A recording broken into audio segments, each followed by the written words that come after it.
Hey, what's up you guys? Welcome back to our channel. We're Louis and Michelle and we're a photo and video husband and wife team. And in this channel, we like to talk about photography tips, like to talk a little bit about our life, anything that we can do to help your business grow.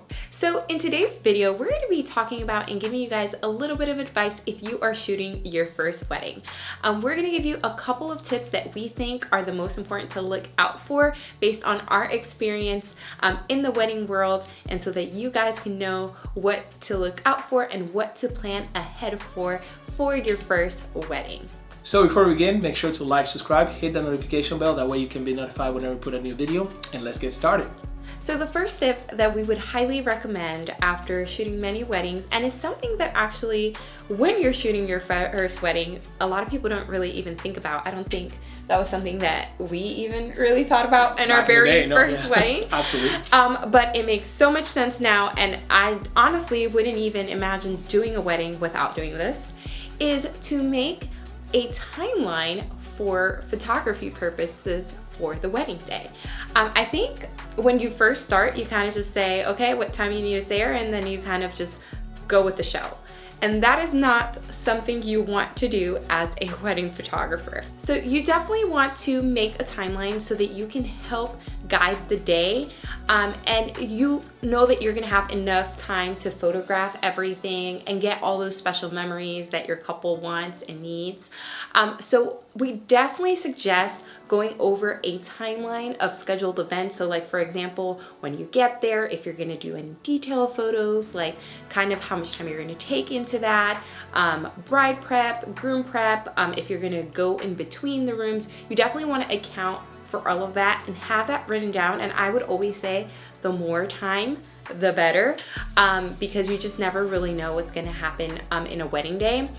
Some things that you should take into account in that photography timeline is definitely travel time. I think a lot of people just, you know, if they're gonna be traveling 15 minutes, they forget to add that into the timeline. And I'm like, wait, you have to make sure you add that, and probably even a little bit more time, because Absolutely. You really never know what's gonna happen on the wedding day.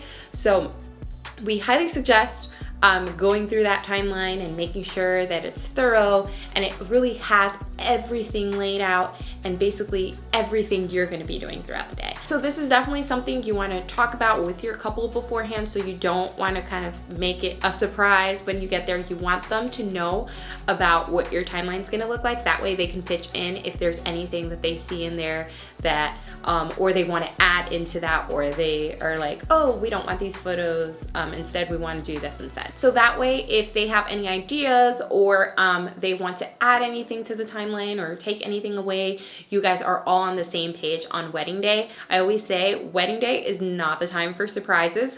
So you definitely want to have all those things known beforehand. And weddings are one of those events that you want to plan ahead of time, because if you fail to plan, you're planning to fail. Weddings are events that are constantly evolving and changing throughout the day, but you want to make sure that your couple knows where you're going to be at certain times. That way they're not worrying about you. If you're saying, oh, you're going to get there at 9 a.m., you're going to have that timeline in there in place, and give them that sort of like heads up. That way they know when to expect you, and you know, try to arrive a little bit earlier. That way they're not freaking out, because that happens a lot of times with, you know, new photographers.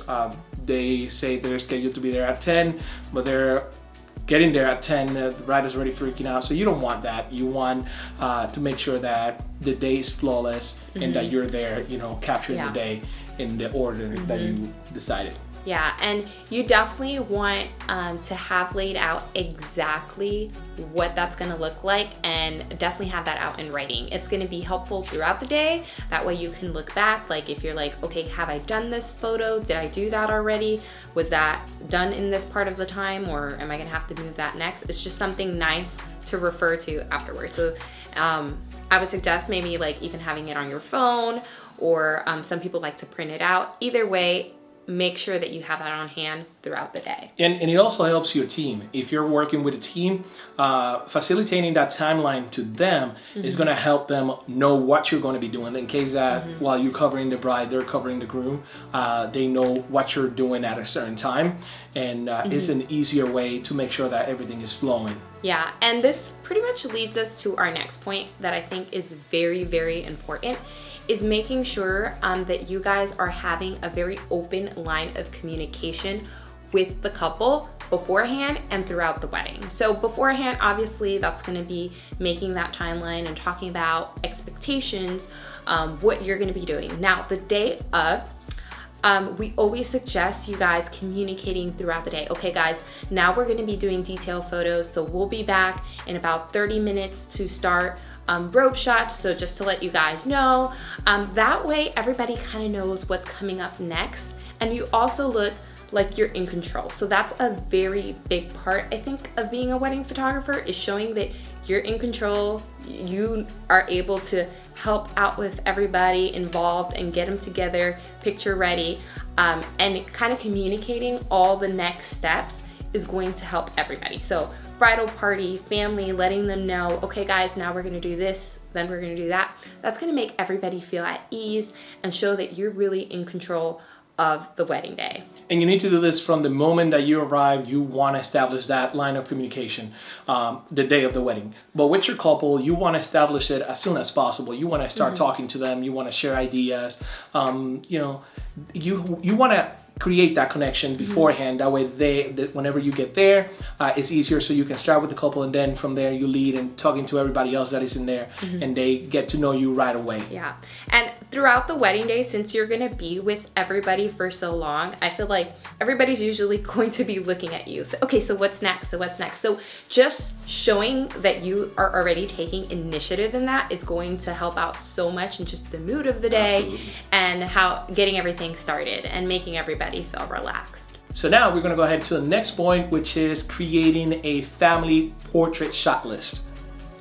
So again, this is one of those things that if you've never done a wedding before, you don't realize how important this one piece is. You're like, oh yeah, family list, you know, we'll just play it by list. Absolutely not. That is not something that you want to play by ear, especially if there's a lot of people involved.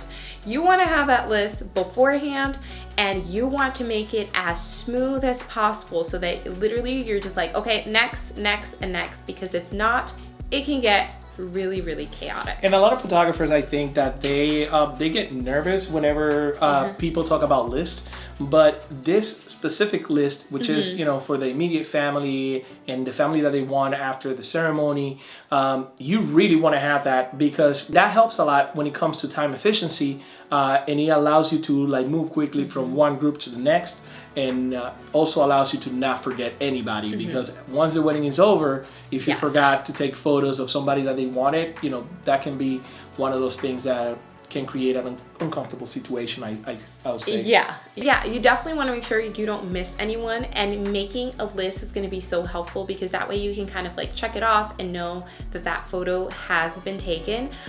Also, creating this prior to the wedding date kind of allows you to make the groups so that it's going to be sort of like an easy transition. So the way that we like to do it, we always like to start with big groups and then kind of go in smaller groups that way. Another thing is, I really think that this helps with client expectations. So that way, if there's a specific photo, like let's say with cousins, we already know about that beforehand. And it's not kind of like a surprise on the day of. Like, so I'm not saying that maybe on the day of, you know, there are gonna be some additional photos added, but I know that for the majority, I'm gonna know what we need to do, and we can go ahead and do that and make sure everybody's happy. Yeah, so make sure that you speak to your couple beforehand, so you know, they can create that list and send it to you, and that way you're ready to go the day of the wedding. The next thing that we would suggest is to have a plan when taking couple portraits. So this kind of involves a couple things. So first of all, posing. I know couple posing, some people when they're starting out in wedding photography, this can be new. So I would say have at least maybe 3 to 5 poses, you know, in the back of your mind that you're ready to do. And it doesn't necessarily need to be like anything, you know, crazy or Pinterest or anything like that. Just kind of like directions. What's a, you know, of course you're gonna want to have at least a formal portrait. So what do you want them to look like, and how do you want to pose them for that?